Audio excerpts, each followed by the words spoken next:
Hi, everyone, and welcome to Discover Sport Creator Panel. I'm Piers, and I'm a brand strategist across sport here at TikTok. So, as Amal and Josh have already shown you, sport is an extremely exciting place on TikTok. And over the last year, it has emerged as one of our most loved and fastest growing categories. And that's largely thanks to a number of incredible creators and storytellers that are redefining what sports content looks like today. Creators are the lifeblood of TikTok. Not only are they here to create joyful short form content, but in doing so, they form strong, positive, and inclusive communities around them. And today, I'm really excited to be joined by three incredible creators and community leaders who have all carved their niche amongst the sport talk community. So, up first, we have Millie Pickles, sports and lifestyle creator. Hi, I'm Millie Pickles. So I'm 24 years old and I'm from Hertfordshire and I joined TikTok a year ago. So I started because I wanted to share my journey online as I became an amputee 3.5 years ago after having an accident. And very recently I've started to relearn to run as I want to compete. So I've just been documenting my journey and it's just been really exciting and great to have a community built through TikTok to come along that journey with me. And next up, we have Noah, aka Nuno the Man, creator, comedian, actor, TikTok extraordinaire. Hello, everyone. My name is Noah Alawiye, and I'm a TikToker. But before I was a TikToker, I was an actor. Spent 3 years in drama school. Just recently graduated, and the moment I graduated was a very tough time. That's when lockdown was first announced, and I said to myself, "How am I gonna keep myself creatively stimulated and just have fun throughout this weird time?" So I did what everybody else seemed to do and downloaded TikTok. And after a couple of days of seeing TikToks, I was inspired to make my own.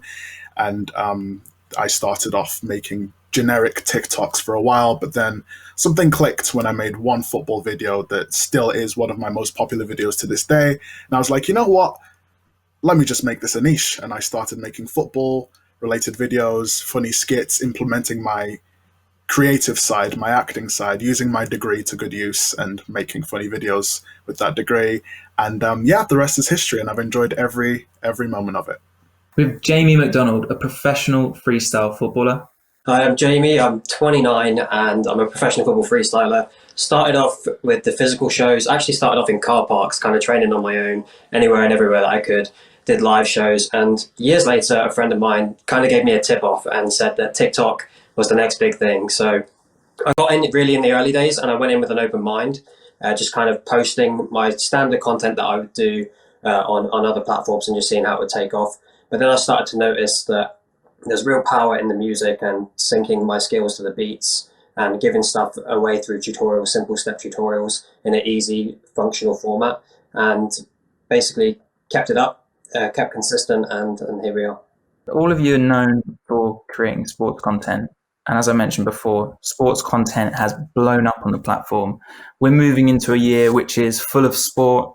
We've got the Euros, we've got the Olympics. Grassroots is going to start again. What makes TikTok such a great space for sports fans and sports content? It's just a great place to be, to have a greater appreciation for sport and also collaborating with fellow people and talking to sports fans and football fans and getting their opinions and giving your own opinions and debating in the comments or debating via Stitch or Duet or whatever. It's just a great way to just keep yourself entertained and have a greater love and understanding for your specific sport. And on that, I guess, no, you're fully, deeply embedded into the world of football talk. The majority of our content is based around football, which is clear that you love very much. So for those who aren't familiar with football talk, what can you tell us about it, and what does the community look like? What type of creators are there, and what are they creating? You get many different content creators on football TikTok. You get the guys who do skits and memes, aka myself. You get the aspiring sports pundits. You get the guys who discuss games and analyze tactics and stuff like that. So there is many different content made in a niche community that we are, and it's a brilliant place. It's a vibrant place. Everybody knows everybody. Everybody sort of gets along. I mean, depending on which team you support, obviously. But we have a greater appreciation for each other and each other's content. And that's one thing that I've noticed and one thing that I'm thankful for as well. We are official Euro sponsors, and this is a really exciting time for our creators and for our users. Jamie, what does Euros mean to you now that it's a big part of TikTok? Will that play a big part of the content that you're creating? The Euros is just going to be sort of a big celebration for everybody, even if you're not a sports fan, because it's coming at a really good time. And yeah, brands will be all over this in terms of, you know, working with people in my side, and it's going to be very motivating for us, and it will give us, you know, the momentum to keep going with this and press on during the summer. Yeah, you touched on a good point there about brands, and that's a big part of what this conversation is about. How can brands best work with youth creators? Millie, I know you have loads of experience with brands. You used to work brand sides. You've also done a lot of work with brands on TikTok. What are some of the things that you would recommend when talking to brands about how they should work with creators on the platform? There's so many different things that they can do. For example, it's really important to have a live strategy that's separate to, you know, your main feed. And you could have a creator on a certain day doing, you know, presenting on your TikTok channel live, because as you scroll through TikTok and you see the lives, anybody can access. If they recognize somebody that they love, then they're going to be more inclined to watch that on their TikTok channel. But then even stuff like campaigns, if you're doing competitions or challenges, if you get a certain amount of creators involved at the beginning, then they can really try and increase that reach if they've obviously got large followings as well, because you've already got creators jumping on that trend which you're setting. So then that can increase reach.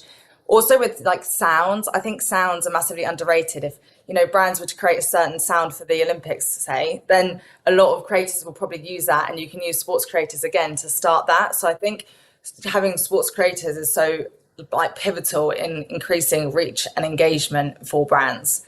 You guys, you're the experts in making TikToks. Brands on this call are desperate to know, how can I make a great TikTok? What would be your one tip to make an amazing TikTok?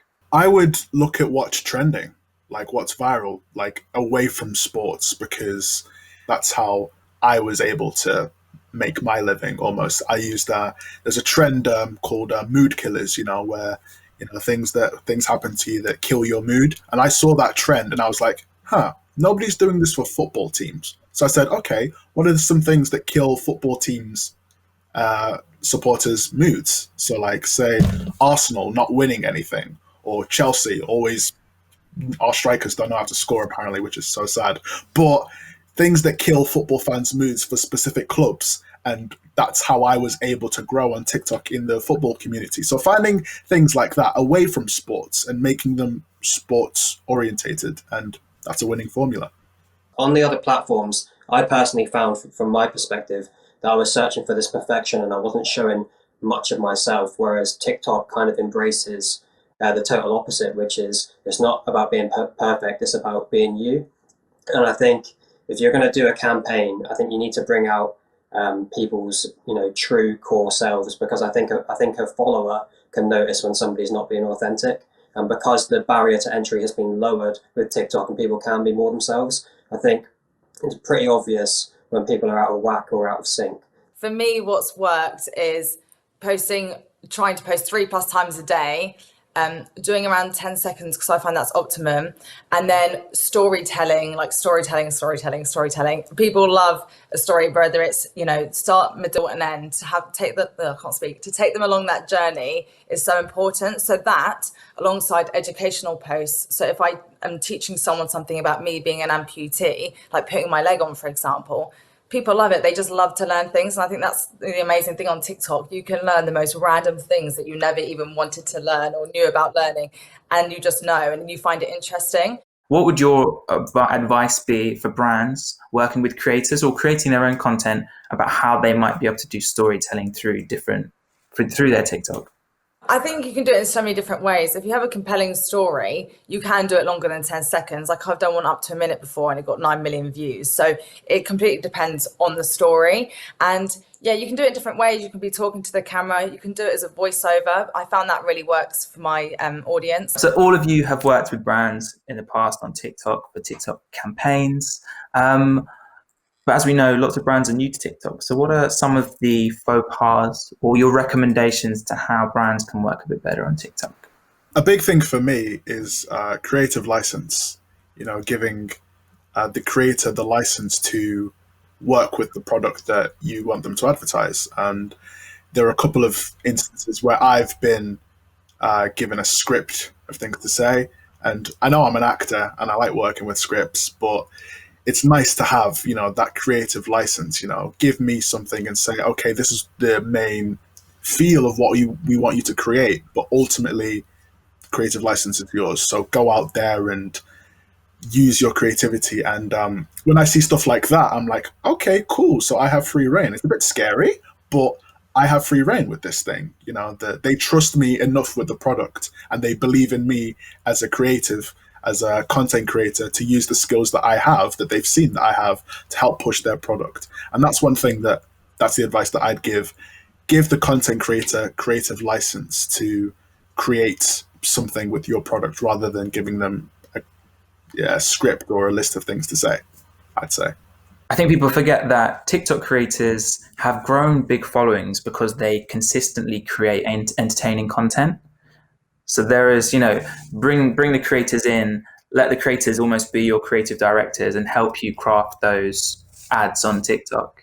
I think one big thing is a lot of companies or brands, they go in with the notion of product placement. And I think that shadows almost telling the story itself. And the first sort of 5 seconds of your video are so crucial, because the For You page is the ultimate variable reward machine. You don't know what you're going to get, and those first 5 seconds are very, very important to make somebody want to watch until the end or invest in the video. And I think that you can cloud your judgment by thinking, oh, we need to get this product in the shot in the first 3 seconds, when really maybe the first 3 seconds should be something else that wows you or gives you some suspense, and then you integrate the product in the process. I think if I was a brand, I'd just be very consciously aware that putting your product at the start of the shot almost takes away the emotion and makes it look like an ad, and it doesn't encourage anybody to watch until the end and watch the story.